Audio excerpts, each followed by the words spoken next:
guys, this is Jack. Welcome back to Veteran Stories Podcast. We're super excited. Today we've got Tony Clark here as our guest. He's a Marine Scout Sniper and Vice President for History and Education at the Marine Scout Sniper Association. He's also a visiting combat instructor at the School of Infantry West at Camp Pendleton. He also consults as an editor for the Journal of Diversity and Higher Education. We're super excited, guys, so stay tuned, and we are going to jump right on in to talking to Tony. Tony, Hey, it is great to see you today. you too. Thanks so much for coming down to the park. We're out here at this lake, sitting out enjoying the beautiful day that's outside. It's nice and warm. Absolutely. Nice warm winter Arizona day. Right? Yeah. Day that we're recording is Friday, February 9th, and we're sitting in full sun. It's supposed to only get up to 59 today, but in the direct sunlight, I'm feeling like it's 70 easy. Yeah. Yeah, so beautiful day for it. We're outside. Apologize if there's any wind noise, but we're excited to come out and talk and hear Tony's veteran story. So Tony, what made you join the Marine Corps? It's funny to think of myself as having a veteran story. What made me join the Marine Corps is really childish and silly. I'm excited to hear. In my memory, right, I get the call from the recruiter. I'm in my senior year, spring semester, and I have to admit what went through my mind in that moment when I'm talking to the guy is me shirtless with camouflage pants on, jumping over a log, and I'm like, fuck yeah, let's do this. That's awesome. So that's the silly part. You know what made me in retrospect? I mean, I think a service ethic that my mom really, that I attribute to my mom more than anybody else, my family just generally, who were just a family of workers. Sure. Yeah, and the work was you, right? Yeah. So I've always taken pride in my work because I see it as a public sort of facing reflection of myself. Sure. But my stepfather was a Marine. My father was lifer in the Air Force. Okay. My grandfather was in the Navy in World War II. I had uncles in Vietnam, so a family of military service. Yeah. So full looking up. back on it, all that stuff kind of was there. But I have to admit, in that moment when I'm talking to the recruiter, I thought of that stupid image, and that's what I thought the Marine Corps was going to be. That's awesome. Yeah. Cool. So stepdad was in the Marines, dad was in the Air Force. Air Force. Grandfather in the Navy.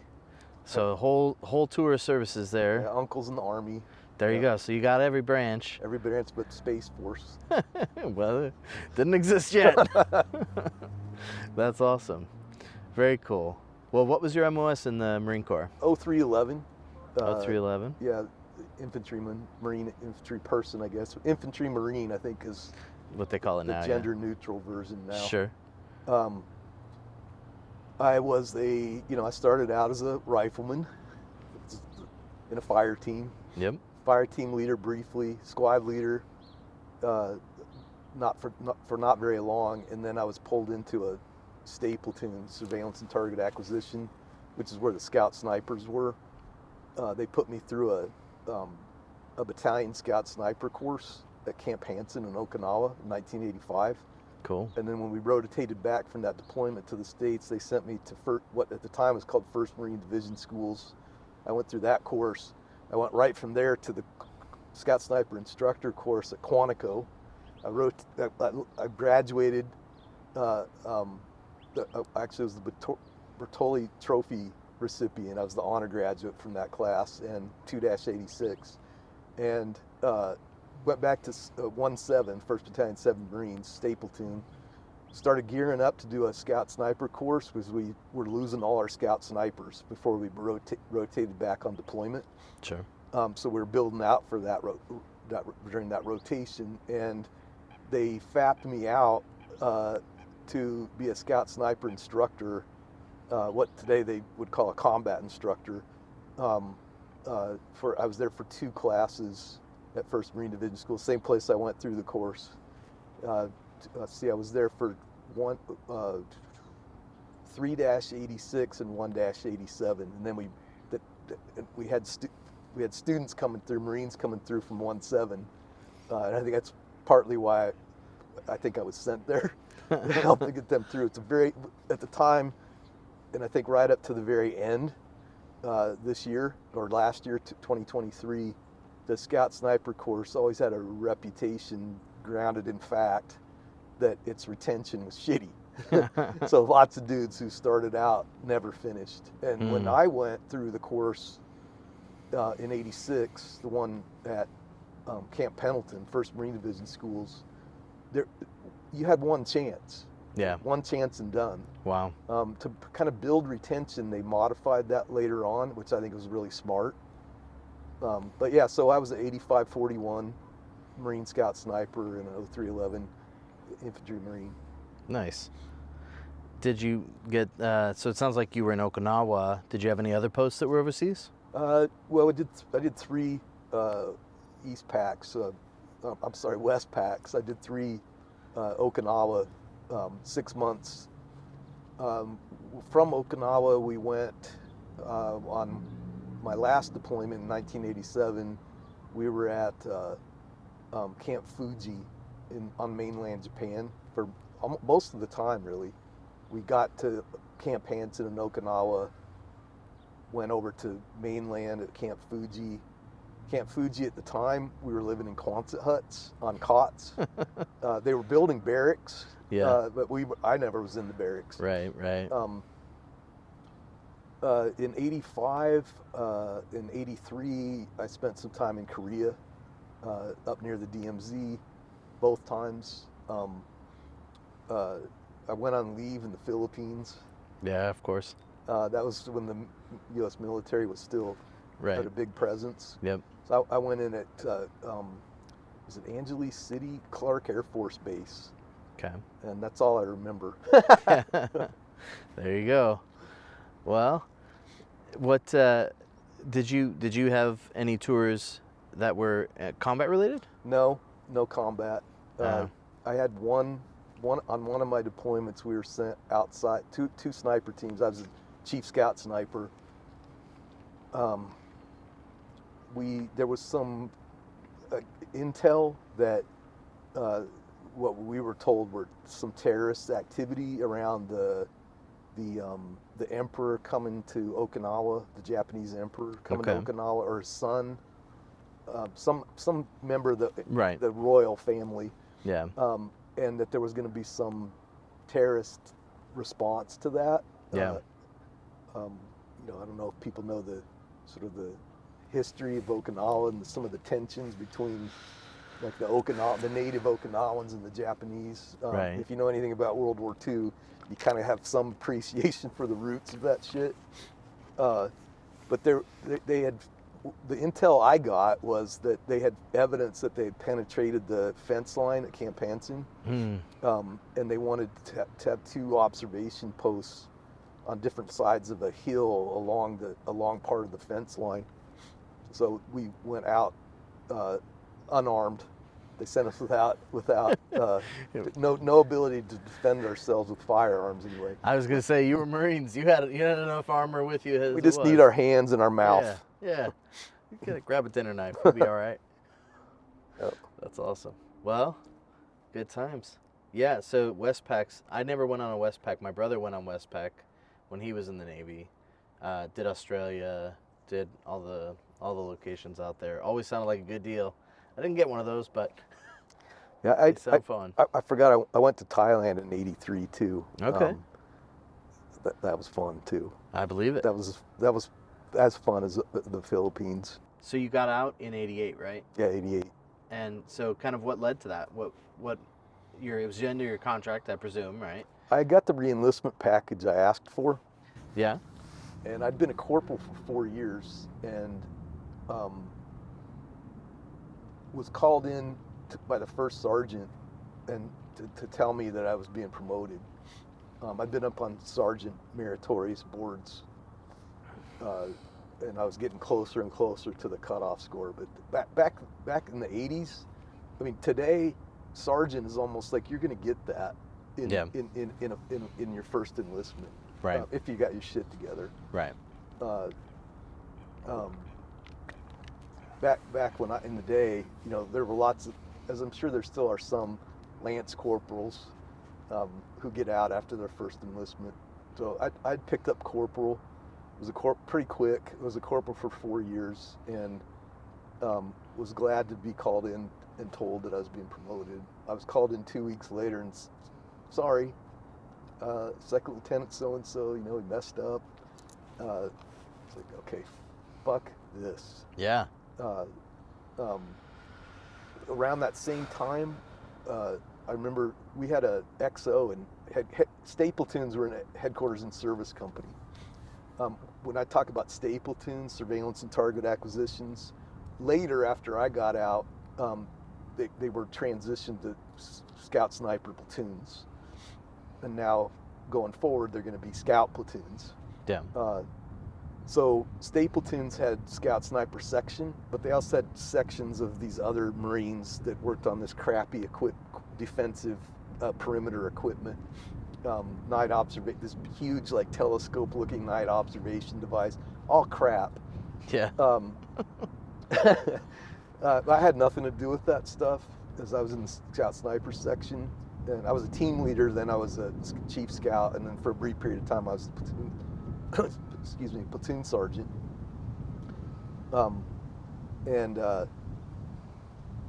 We had this XO in headquarters of the service company that liked to play with the grunts, right? So the only grunts in headquarters of the service company were state platoon, and so he would take us out on runs. He wanted to have morning hygiene inspections. So of course, we loved that. Whoa. All right, we'll pause for a second here. Let me just say that to finish that, why I got out, the XO of headquarters and service company had us out one morning after I found out I wasn't actually being promoted. So as you can imagine, my attitude wasn't great. He had us lifting up our blouses, right? We had the camouflage utility uniform on, which, by the way, in the history of the Marine Corps, the 80s was the worst frickin' camouflage utility uniform ever devised, and the boots were the worst boots ever devised by any contemporary military. Just wanted to get that in. Sure. So I'm lifting up my blouse, and I have on, like a lot of us did, not the regulation belt, the brass buckle, the khaki belt that we had at the time, that you wore with every uniform. I had on one of those straps that when you're on a ship, the litters are strapped up to the bulkheads. Okay. We'd rip those off because they made great belts. They were green, and they were black buckles, and black tip. So Yeah. I had one of those on, and the first lieutenant was like, Corporal Clark, is that a regulation belt? No, sir, it is not. When you fall out in the morning for inspection, you will have on a regulation belt, as will the rest of you Marines. So that I'm sitting there thinking, I could say it. But of course I couldn't say it to him, what I wanted to say. I could have, but I wasn't willing to suffer the consequences. Yeah. But at that point I'm like, you know what, fuck this. This is nonsense. Yeah. And I got out and went to college.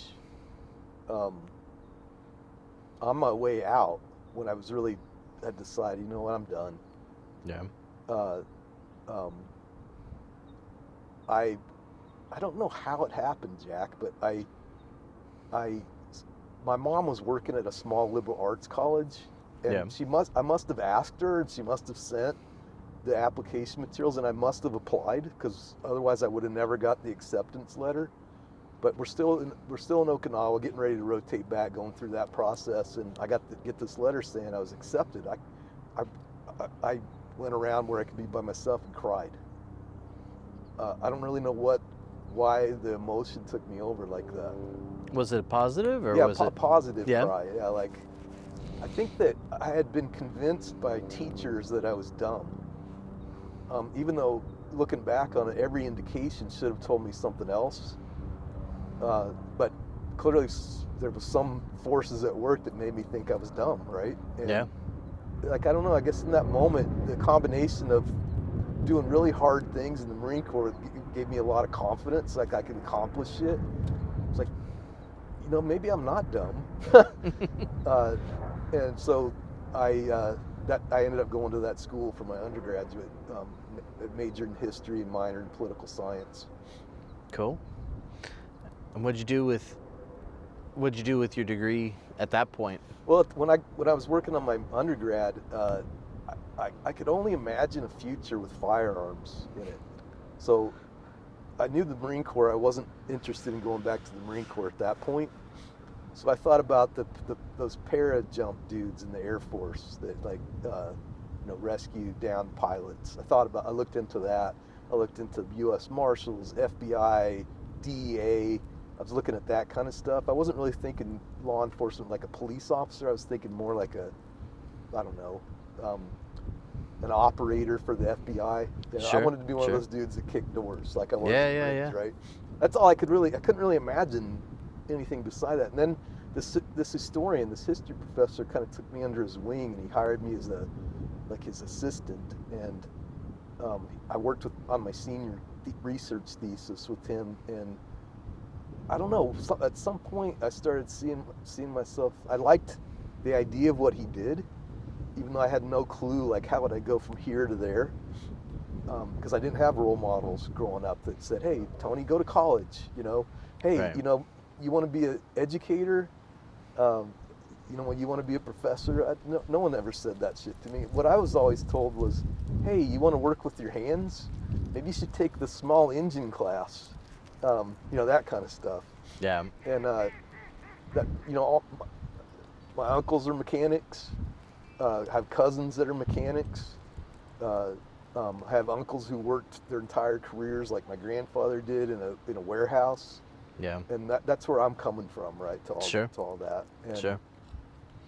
I just started seeing myself. I'd like to be that, right there. Yeah. When you got out of the Marine Corps, what was your transition like? We talked about you went to college. It was hard. Yeah. I was very isolated. Felt alone a lot. I wasn't proud of my military service. Exactly the opposite. Walked around with a lot of guilt and shame.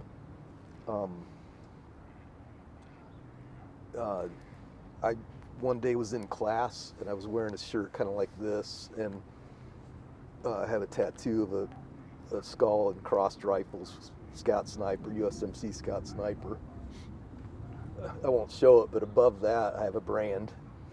I'll just say this: it's 2 S's, Scout Sniper. Yeah. And I saw this kid like doing this, trying to see my arm, and I thought, you know what, fuck this. So I wore long sleeves after that. My hair grew out, and so I just didn't want to get into that conversation. Sure. I know I just wanted distance from it, like to pretend like maybe I didn't do what I did. I don't know. But as far as I knew, the people I was interacting with, I didn't know of any military veterans. Nobody reached out to me. There was no transition out of the military when I was in. You just were out. I was out on terminal leave, 60 days terminal leave, and I was just like, one day I was in uniform, a Marine, and next day I was out of uniform and a Marine, and like, what's next? I knew I was going to college, so that really ended up being my purpose. Yeah. Right? That provided me a direction and a purpose, and kept me kind of taking one step at a time. And I started being successful at being a student, and it felt good, and so I just kept doing it all the way through a master's degree. Nice. Did you feel like there was a lot of negative attention on service members? I did. And maybe I was looking for it too.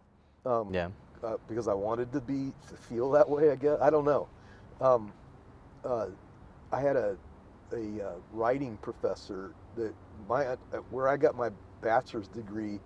there were 2 writing requirements for graduation. One was a junior level composition class, and I took essay and report writing with this professor, and she made it quite clear that her position on the military was quite clear. I don't know how, but she knew I'd been in the Marines. I can't remember how that came about, but I realized, you know what? I'm not gonna get a good grade in this class. It's just obvious to me. I'm getting my papers back, and it's like I must have written about something that must have been how she found out. But I felt it. Yeah. I may be wrong, but that's what I felt, and I felt like it was personal somehow, and so I changed that class to pass fail. It was the only class I took pass fail, and you have to get a C to pass. So at least I got a C because I passed. Yeah. But at that point, I was very competitive, like with myself. Okay, I'm getting A's. I want to keep getting A's. Getting an A feels pretty good. Right. I want to keep getting A's. Can't get an A. I'm not feeling the A in this class, so that's why I did that. How old were you when you started your bachelor degree? I was 17 when I went in the Marine Corps. But, my mommy actually had to sign for me. Of course, she was more than happy to see me off into the military. 22 when I got out. So I was 22 when I was sitting in my first college class. It was called a winter term. So at this particular college, there was a period where they offered courses between fall and spring, and it was a shortened thing. Yeah. I took this class called Vietnam, the Television War, and it was taught by the historian who ended up taking me under his wing. Okay. And I had a really hard time adjusting to people seemed really immature to me, like hyper immature, like babies. Yeah. And I would hear them talking, and it would piss me off what they would talk about. I don't know why. Looking back, I don't really know why. For sure. I know why. we all get that feeling, right? When you're a non-traditional student, when you're not an 18-year-old going to college, you feel the difference. Even if it's only 4 years, you feel the difference because your life experience sits between you and what that person has done who's just now figuring out how to make their own food and do their laundry, and you've figured out how to do so much more by that point in your life. Yeah, I used to theorize that each year in the Marine Corps was 6 human years. So it's like dog years, felt but like the an old opposite. man, yeah. Yeah. So there's just a lot going on that made the transition was not easy. I would have panic attacks. Yeah. Right. And eventually I would realize why I was having those, like just uber anxiety. I still have them, but I know what it is now. I got so, I was the Marines Marine, let me tell you. I was a garrison Marine. My nickname was DI, and I was a door kicker. Yeah. I was both. When I think about Marines during the time I was in the Marines, there were like 2 kinds of Marines, really. You either you did lots of PT. That was me, going to the gym. And then you got shit-faced. Or you went to church a lot. So like instead of getting shit-faced, you went to church a lot. Okay. I think the number of people who went to church a lot was much, much smaller than the number who... Yeah. I mean, I say this to people. I wouldn't have been able to say this when I got out. It was fun. I had a blast. Yeah. At the same time, I was a child man with the power, the God power. I have, when I start, I'm stuttering and stammering because I like that. My brain's taking me in 2 different directions. The fact that we send children to war, which we all know, our brains don't fully develop, for men at least, until about what, 25? Probably 40. I'm not even 40 yet. I'm still developing.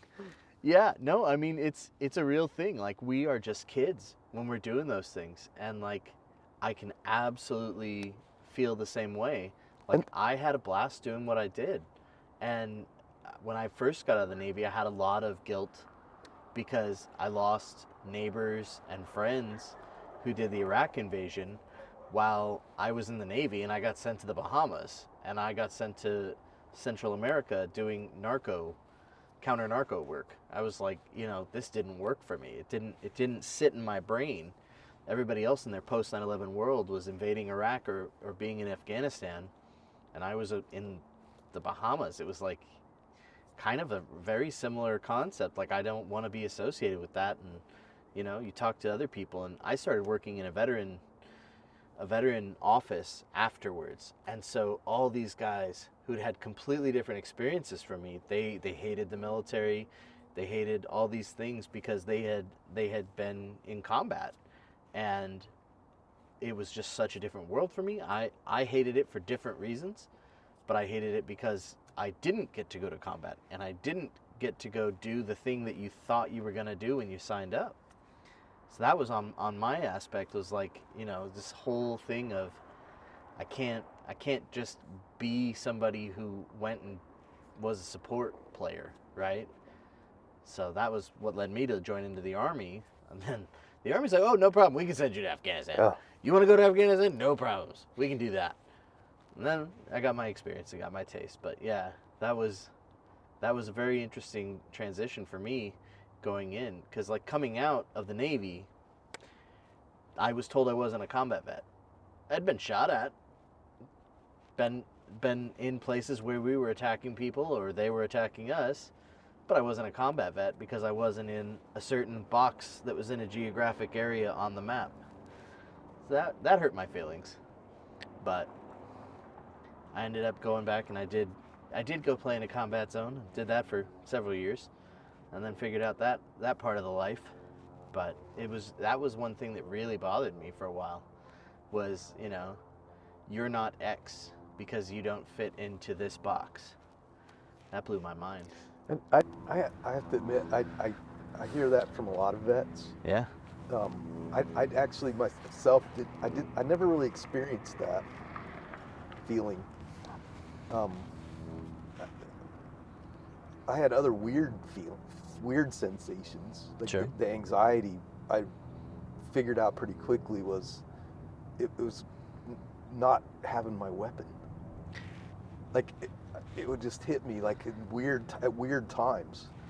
Absolutely. The other thing was when I got out for months after, I was always looking for egress routes. I was land navigation came. I don't know. I was just good at it, and so I literally could see contour lines. As I'm looking around, that's what I'm looking for egress. I'd realize that I was using up a lot of emotional energy doing that kind of stuff. Yeah. Because it's mostly unconscious. It took me a while to figure out, like, why am I so fucking tired all the time? Like, why am I stressed out? Like, there's no reason for me to be. And so it took time to, like, not having anyone to talk to. It took me a while to figure out, like, why I was feeling some of the things I was feeling. Because you're reconditioned in the military. Your brain is working in a different way for different reasons than it is when you're not in the military. Yeah. And all your training is geared for that. It's geared to make you want to do what you're being trained to do. And I think there's even like, I'll use the word scars. They burn it into you so that it sticks, right? And so like your training might end up being pretty crazy because they want it to stick. Yeah. They want it to be there so that it's a muscle memory when you need it. Then when you become an NCO, you become part of that condition. You're one of the instruments for conditioning the junior Marines. So it takes on a whole other level at that point. Having years gone by now, I don't feel the same way that I did then. I can entertain feeling like a shitbag and thinking it was funny. and then feeling like a shitbag for thinking it was funny. And you know, I still can feel good about myself at the same time. I can entertain multiple selves, Yeah. perceptions of myself. Yeah. That's awesome. What's one of your favorite things? You said you were a historian, right? What's your favorite thing to study? I know you got your PhD, and that was in American studies, right? Yeah, So which American aspect studies. of that did you really latch onto and dig into? Well, as I said, my undergraduate major was history. I got a master's degree in history and American studies. I ended up going to University of Kansas because the year before I applied to PhD programs, I had been a community college instructor for 6 years. And the National Endowment for the Humanities has this program called Summer Seminar for College Teachers, and I applied for that, and I ended up going to University of Kansas. And it just reminded me, being at Kansas that summer in 1996, it reminded me of how much I enjoyed the discovery process. Like, Yeah. one of the things that's always attracted me to history, although I don't really think of myself as an historian. I mean, sometimes I think of what I'm doing is what a historian might do. But getting into what historians call the archives, and I got into naturalization records that summer. I won't unpack all that. But the bottom line was that it reignited that spark, that something was missing being a community college instructor, which I loved. I loved community college students. A lot of people who were just like me growing up. Yeah. And one of the biggest decisions they made in their life was to cross that threshold, like literally to apply. Yeah. And how many times I heard them say, "But I'm just a community college student," and how I, pushed that back at them. Like, what do you mean? I love that time of my life. I think back very fondly on. Nice. So the opportunity to what for the individual would be to discover this sort of raw data that's in all these papers, and the sort of the history that starts to come out of that, interacting with them. Yeah. That I like the feeling of that. Nice.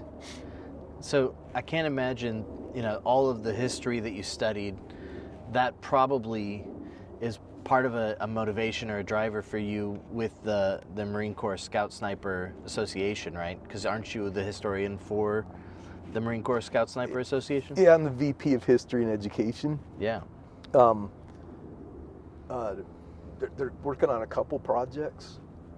We start the outgoing CEO 2 years ago started moving a project forward toward a fallen sniper war memorial.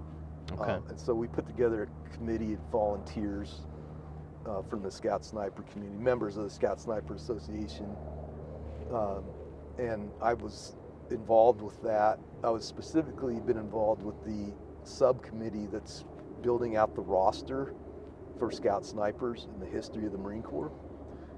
Believe it or not, the Marine Corps doesn't maintain a roster of Scout Snipers. So for me, I only recently discovered that Scout Sniper training started in 1918. Wow. And that's been an eye opener for a lot of my brother snipers. Yeah. I mean, I don't even know how to talk about it yet. When I went through Scout Sniper School, I just kind of I was an infant. I was an adolescent. My brain, what drives young 20-somethings. So going through the course, I was just like, I can't wait till this is done. Right. I just figured it was like no big deal. I mean, it was hard. I was, felt a big sense of accomplishment, but I didn't really situate it in the sort of the bigger picture, the longer story, and the sacrifices. And I know more of that now. There's a lot more to be known. Sure. But the first Medal of Honor recipient who was a Scout sniper. The first Scout sniper course was at what at the time was called the Overland Depot at Quantico, Virginia. That became eventually Marine Corps Base Quantico, and there's a training command there. Wow. You know, I went through the Scout sniper instructor school there, and at the time I went through that school, I had no idea about this history. But the first Scout snipers were trained there in 1918. Wow. And when they shipped out, the first Medal of Honor winner was this PFC. I hope I remember his name, John Lynch. He was killed in action, but what he wasn't doing his job as a Scout sniper at the time because he was on a machine gun. Oh yeah. So I don't think they packed a machine gun with the sniper rifles. Probably not. But you know we only have one picture of him, and he just looks like a badass. I look at this dude and I'm like, yeah. There's the guy. There he is, right there. Yeah. And we know about Scout snipers in World War II. There's a great book, 40 Thieves of Saipan, that looks at one Scout sniper platoon. Wow. We know there were Scout snipers in Vietnam. We know that the contemporary Scout sniper, the history of Scout sniper education in the Marine Corps started in 1977, and that what happened after World War I was they discontinued it when the war was over. World War II, same thing. They didn't gear it back up for Korea. Not really. We don't really know why yet. They didn't gear it back up, but there were plenty of vets from World War II. That might have been the reason. Yeah. They might have been able to staff it out. And then they started up a training package again in Vietnam. And it's striking to see the continuity in training from 1918 to the present. Now, the differences stand out, of course, but the continuities are like, I think that's probably what blows my mind more than anything else. Yeah. And so the most recent sort of version of the Scout Sniper course, which underwent several revisions over time, but it lasted from 1977 when it was conceived, 1978 when it offered its first class. I went through the course in 1986. I didn't know at the time that the first course at 1st Marine Division Schools was 1982. It's like, holy shit, I'm right there almost at the beginning of this story, right? That's what you thought. As someone who thinks like an historian, that was fascinating to me. Like I'm one of those back there. Right. Like I don't usually think of myself as being old, but I'm going to be 60 this year. I had this fabulous opportunity. In my role with the Scout Sniper, the USMC Scout Sniper Association, I started to attend the graduations from the course at School of Infantry West, formerly 1st Marine Division Schools. And the Scout Sniper course was administratively housed in the Advanced Infantry Training Battalion with the Reconnaissance Company. Okay. And it's like, where do you put these guys? Right, so they just kind of put them there, and they were kind of on their own. There was no officer in charge. The OIC was a gunnery sergeant. He was the OIC and the staff NCOI was the same dude. And that was like that for going back to when I was a Scout Sniper instructor. I think one of the mistakes Scout Snipers made, and there were I think a lot, is we didn't find a way like Recon did to create a space for the officer class to be our part of our family. Yeah. Right? So my first class that I went to graduation, the night before the more recent tradition was the night before the formal graduation, they had a hogs call. And a hogs call is what Scout Snipers is called. If two snipers get together, that's a hogs call. Okay. Right, so they'd have a hogs call with like a barbecue, beer, and so I'd go to that. And the first one I went to was in August of 2022. And I walk up to the gunny Seth Utzler, meets me at the gate, brings me in, talking to him, then I break off and just start, mingling. And the first dude I walk up to, start talking to, and we realize as we're talking, he was a graduate of Arizona State. Oh, yeah. Yeah, from the W.P. Carey School. He majored in finance. Keep talking, he's the honor graduate. So I have this great picture that I'm so glad that we took of me shaking his hand. It's awesome. And that picture really, I don't know, it means a lot to me when I think about it in my mind, that it's like, what a small world it is, right? Yeah. Here's this ASU professor and this ASU alum, like this generation of Scout Sniper, me, this newly minted Scout Sniper, him. Right. I think of that as a kind of semi-profound moment for me. Sure. And it means even more to me now because I didn't know at the time. I don't think any of us knew the Marine Corps was going to end infantry Scout Snipers. So the Scout Snipers are no longer in the infantry. They transitioned from Scout Sniper platoons to Scout platoons. There's still some Scout Sniper platoons. They're phasing it out by 2030. But many battalions have already phased it out. Yeah. And they've started a proof of concept for a basic scout course and advanced scout course and leadership course along the lines of the model for training Scout Snipers, seriously degrading the scout capability of a Scout Sniper. In the basic scout course, at least the proof of concept is, I believe it's 4 weeks, 20 training days. That's crazy. They replaced the sniper capacity with a precision marksman, a PM, which is designated by the battalion commander. So a PM could be anywhere in an infantry battalion. And they send them to a 2-week course, seriously degrading the scout capability of the Scout Sniper. I just think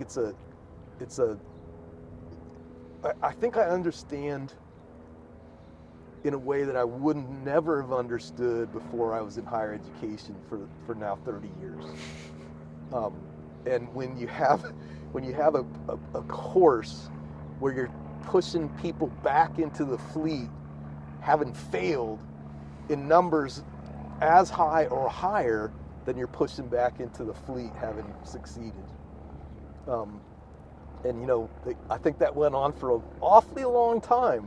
Yeah. I don't think it hurt that that there was a long war in between.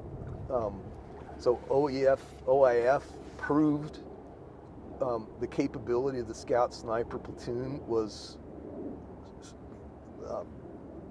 I don't know how the infantry battalions could have done it without the Scout Sniper capability, especially the platoon. Yeah.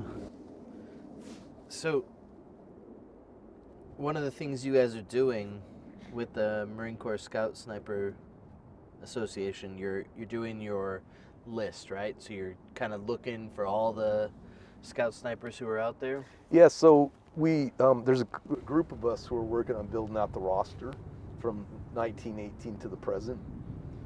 We have found a lot on World War II. There's a lot of records in World War I. Problem is, the Marine Corps, for whatever reason, in the 1920s, we know this because there's a command communication that came out to destroy all these categories of records. So there's been there's one person in particular who's done a Herculean effort.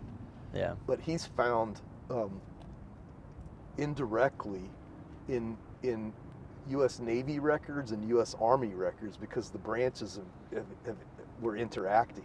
Right. And so he's found a lot of information. He's primarily not interested in the Scout Sniper as he is in the Scout Sniper's weapons.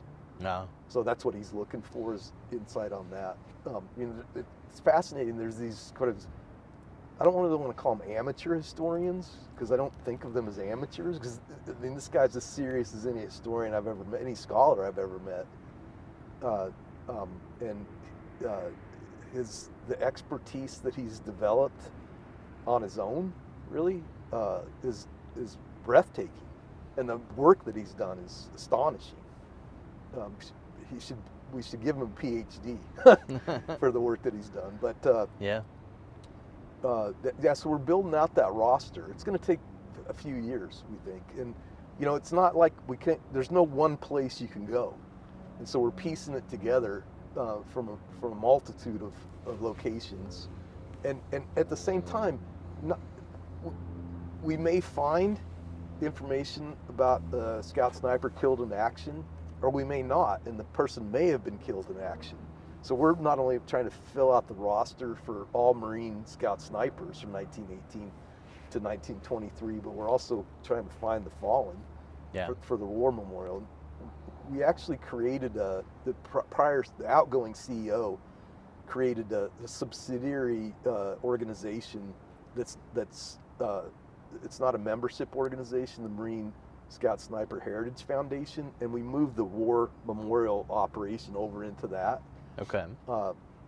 And I'm still gearing up for doing an oral history project, kind of in two parallel projects. One with scout snipers, and then the other one with officers and directors who served in the Scout Sniper Association. So the Scout Sniper Association's been around since 1997.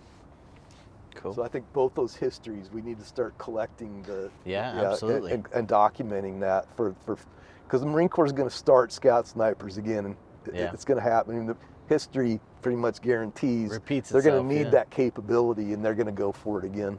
Sure. Hey, you need a hand? Let me know. Happy to help you do recordings of these oral stories. Okay, cool. Yeah. That's absolutely what I'm all about. Yeah. Where is the memorial going to be built? The Marine Corps Museum, National Museum, is in Quantico. Okay. And it's beautiful. Yeah, Quantico's beautiful. Anyone who's listening who hasn't been to the National Museum of the Marine Corps, I was there in August. We had our Scout Sniper Association its reunion there this last year, 2023, and I was blown away by it. Yeah. I don't really think of myself as like, I guess I probably am. I'm kind of a hoo-yah Marine, like, but at the same time, I'm a scholar, and I'm a critical scholar, so I have mixed emotions about it. Yeah. But the around the museum itself is a park, Semper Fi Park, and there are monuments, statues, there are various memorials. They actually sell these spots. There's bricks along the walkways. These are wheelchair friendly. Yeah. This is a wheelchair friendly park. And there's just a whole slew of monuments, memorials, statues. It's really cool. Yeah. And we are looking to purchase one of their large size plots. We have an artist, the dude who did the World War I memorial in Washington, D.C., which I think has just been recently opened. It's amazing. He's an amazing, fascinating artist. Yeah. I mean, he gave a presentation at the reunion in 2023, and it was as good as, if not better than any scholarly presentation I've ever listened to.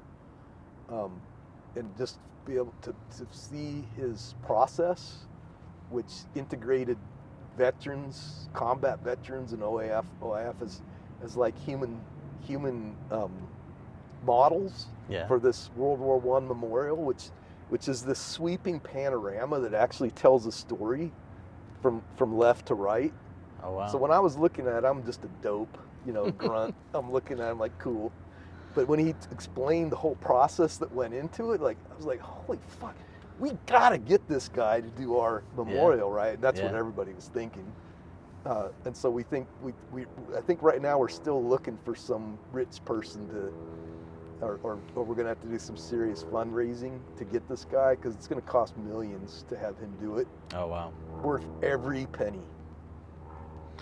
Do you guys have a website or anything like that where Yeah, you're Marine accepting Corps- donations? Marine Corps Heritage Foundation has a website, and there's a donation. All right, guys. Yeah, we'll put that link up for you so you can check it out if you want to support putting up the war memorial. That would be really awesome. We have a concept for it. It's a sniper team, scout sniper team, too. There's an OEF, OIF scout sniper in the sitting position on a tripod with, the gear that those guys will recognize. And with his hand on his shoulder pointing is a World War I scout sniper. Oh, like he's guiding his shots. It's Nice. like, he's pointing to the future, but also Yeah. pointing at the objective. Yeah. It's fantastic. That's cool. And I just had to give a shout out to Master Sergeant Tim Parkhurst, Yeah. who's the outgoing CEO of the Scout Sniper Association. He is the vision for this whole thing. That's awesome. All right, so you've already mentioned several veterans that you look up to, or that you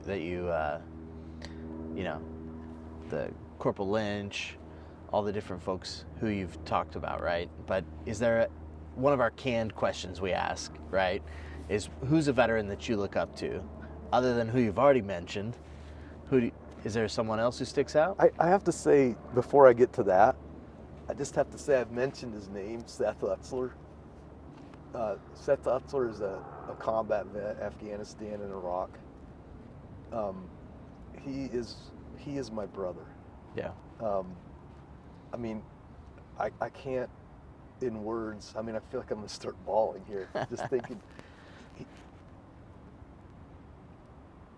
I met him when I started going to the graduations in August. And I went to every graduation right up to the last one, which was just this past September. And that's how I ended up being, visiting instructor, kind of higher education consultant. But, it was so much more than that. Working with Seth, Gunny Utzler, and the instructor staff, having that, being invited in, the staff didn't let me in right away. Yeah. But by the time I felt like our arms were around each other, it was very hard to come back. Yeah. I had a lot harder time, from June 26th when they started to when I came on board to September 15th when they graduated. I got to know the students, I got to know the instructor staff. Yeah. I have a special place in my heart for all of them, but Seth Utzler, my interactions with him, our conversations are so profoundly meaningful to me. He made me feel human again after all this time. Wow. I would say to them all, I'm just a piece of shit. And he's like, you're not a piece of shit. I've started realizing with just in our interactions, like I am, and I'm not. I'm a complicated self, right? Yeah. And I can feel different emotions about me and be okay. I'm okay.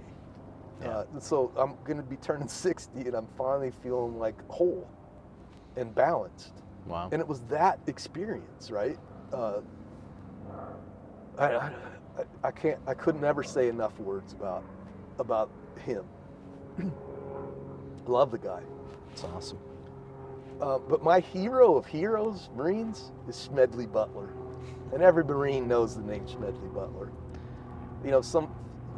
Everyone knows Chesty Puller, but Smedley Butler, I have nothing in common with the man.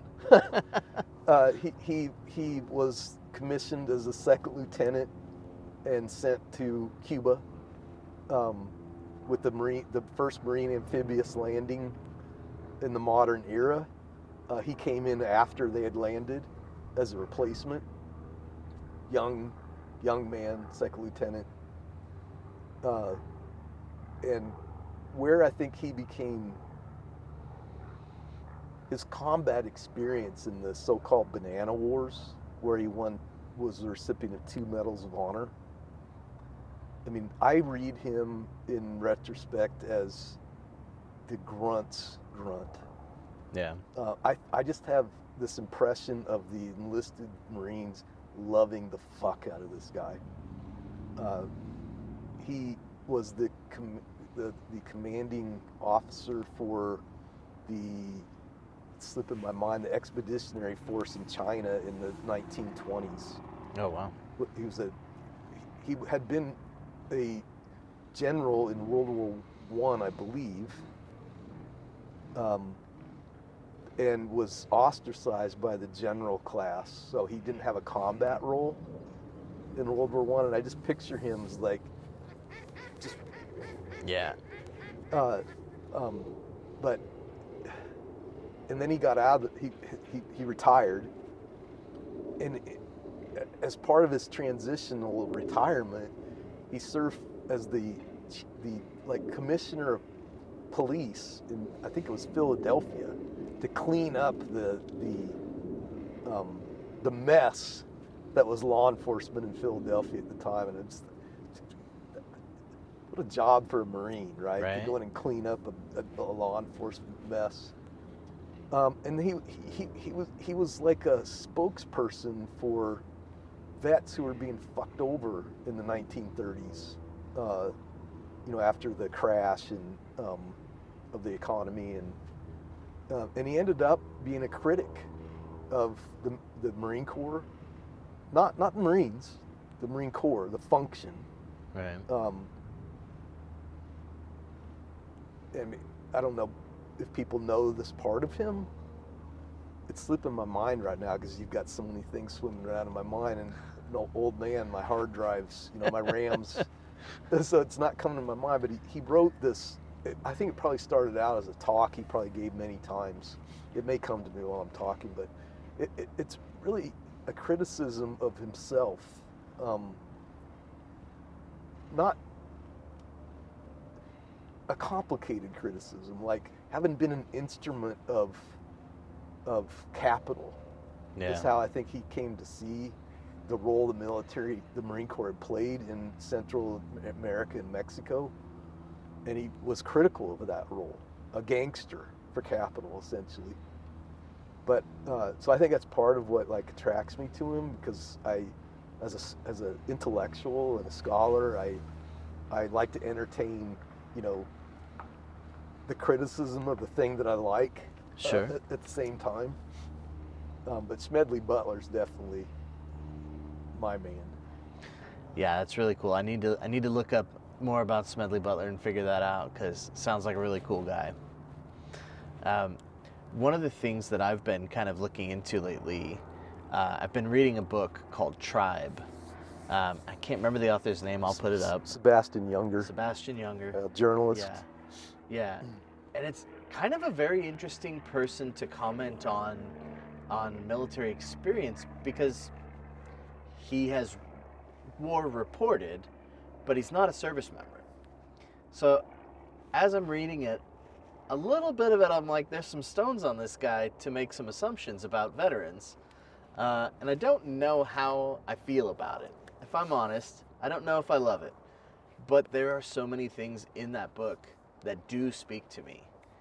And one of the things that I thought was really interesting was talking about when veterans transition home, the problems that they have, right? When you transition from either from a deployment or just from end of service, and that change from being fully on and having a purpose and fully engaged in something, to now you're just trying to figure out what your life is. I can kind of tell from what we talked about today, you took college and made that your purpose and education, and you pushed through with that. But like, what do you see in vets these days, or vets from your generation, your peers? How have you seen them be impacted by that? Just say first that you were in my combat and film class, I also teach a class, combat trauma, and Sebastian Younger's one of the things I have students listen to. One of his TED talks. Okay. I have students listen to and watch all kinds of things and read, like I did in combat and film, veterans themselves, combat vets, uh, and listen to combat vets, but also get into some of the scholarship and the science, the psychological sciences, which is kind of what we're, he's observing something that science can help explain. Sure. What might be going on. Epidemiology. I think my go-to number one sort of foundational scholar for trauma is Zahava Solomon, who's a retired colonel from the IDF, then spent a whole career as a researcher and a professor at Tel Aviv University, I think.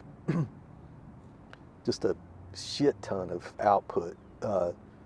What I think she's probably most known for, at least what I most know her for, is her approach to combat stress reaction. And she's shown in longitudinal studies with veterans from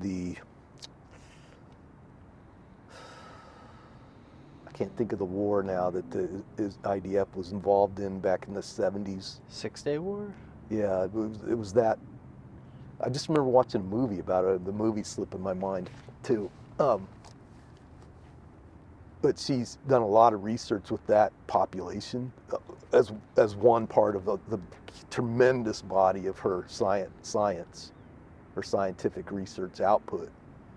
And she found that she distinguishes combat stress reaction in a more specific way than I think we do in this country.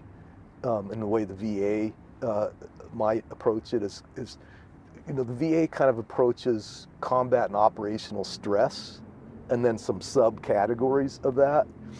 Combat stress reaction, if you're working with Solomon, is a very specific thing, and it's where it's diagnosable. So one of the criteria for CSR in her conceptualization is that you were in combat and you fell fucking apart, right? So you maybe started having hallucinations, like you were an operational threat. And what she's found is dudes who had that and women who had that experience, like they are fucked as a group, not each and every one of them. But I mean, their morbidity rates are higher than almost any other category that she's looked at, veteran and non-veteran. Their likelihood of experiencing long-term serious depression and anxiety is higher. Their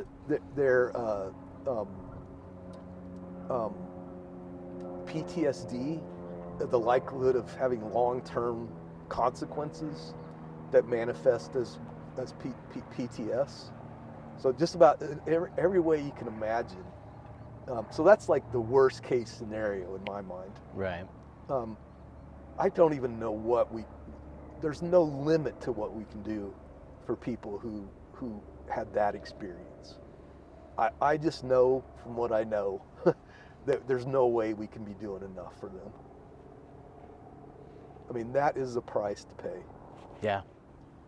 And we know it's going to happen, right? I mean, we know there's some percentage of people, young people primarily, right now, if we send them into combat, they're going to have that experience. And, so from that worst case scenario, not to create a hierarchy of worse and better, right. But just from that worst case scenario, all the way to I was talking with one of my Marine brothers who retired from the Arizona National Guard as a captain. OIF vet. And I told him, one of the things we all have in common as vets is we were all brainwashed as like 18-year-olds. he doesn't like that word brainwashed. We're conditioned. Yeah, it's true though. We were conditioned. We were conditioned. We all are conditioned, right? I mean, I can't speak to anything more than my experience. So my experience doesn't necessarily represent anything other than my experience unless it resonates with people. So I'm not claiming to speak for anyone but me. But I bought the Marine Corps hook, line, and sinker. I mean, I was obviously a very impressionable young man. And obviously the Marine Corps provided me with purpose and identity and everything a young person must be hungry for. Because I just swallowed it up. And for the 5.5 years before I decided I was getting out, I was the Marines Marine, right? I mean, sometimes you have the Marines who are like door kickers and suck as garrison Marines, like Marines might refer to them as shitbirds, right? I don't know, I was a combination, at least in my mind I was. Yeah. My self perspective. And, you know, I continue to, my initial response, so that conditioned response to any threat is to fuck it up. Like, I mean, any threat. You know, I'm old enough now that I have some greater control over my response. You know, I can't say that I had that kind of control when I was younger. But I think that maybe it's a kind of point of the spear thing with all the advanced training and the simulations and all that, which I kind of see conceptually as a critical precursor to combat, right? Yeah. So combat then has taken the simulation and it becomes the real thing, right? But in training for the real thing, you're conditioning not your body for that muscle memory reaction that you got to have for the quick decisions that obviously have to be made. You know, sometimes with no hesitation decisions. Yeah. That especially when you're in any kind of small unit leadership position, the Marines, the soldiers, the sailors, whatever, they gotta be right there with you, right? Yep. And so the trust that's required, to me, Jack, these are all amazing strengths that every vet with those experiences has. And as a professional educator, I think there's a lot more universities could be doing to work with these young people who want to go to college. I'm not saying you have to go to college to have a great life. Right. I can only speak about my own life, and I like my life overall. It's been pretty decent. And I would like other people to feel the same feelings I've been blessed with feeling. To have a overall satisfying existence with highs and lows, but overall, don't think I would do anything different. So I think it's the transition. I mean, I think the military services have become better at putting resources into acknowledging what we know about the transition. I'm talking about the transition military to civilian. Yeah. That transition is compounded by all kinds of variables, right? And they're not just service-related variables. They're also what happens in a person's life up to that point, right? Yeah. So there's like the conditioning that goes on with the person who ends up going into the military. That I'm talking about that. Yeah. So people come in with issues. Right? Totally. No, I think if there's one thing I would say, I'm pretty comfortable saying, as an almost 60-year-old man, that I'm pretty freaking certain about, is that we're all fucked up. It's the most It's the most true thing you could say is everybody's got problems. So those become compounded, I think, with service. Yeah. Now, not all service is the same, and not all, I mean, each person is a set of variables that's unique from every other person. So there are all kinds of explanations for why shit happens. I do think that as the people around us limit veterans to one of two things. We're either heroic, Right. and we need to be thanked for our heroism, or we're broken, or Yep. both. Yep. And that's a shitty set of options, a very limiting It's a set very of limited options. mindset. Yeah. Yeah. I don't know how many times someone has asked me, have you killed anyone? Like, how do you fucking answer that question? Yeah. I don't know what the motive is for asking it. Yeah, anyway. Yeah.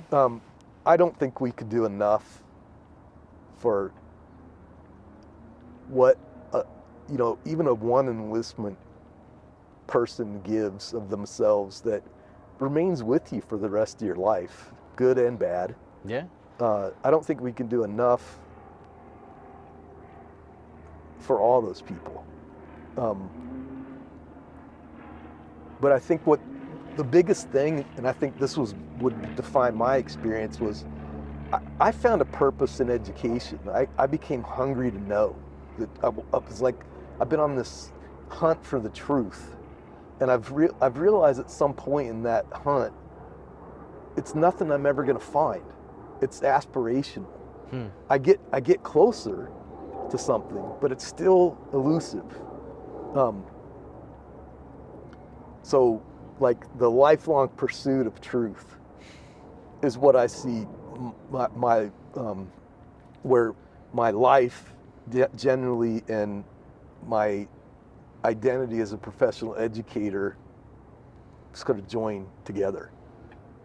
And that's what keeps driving me forward, I guess. Yeah. I feel like I was fooled as a young person, I guess, and that's part of the motivation.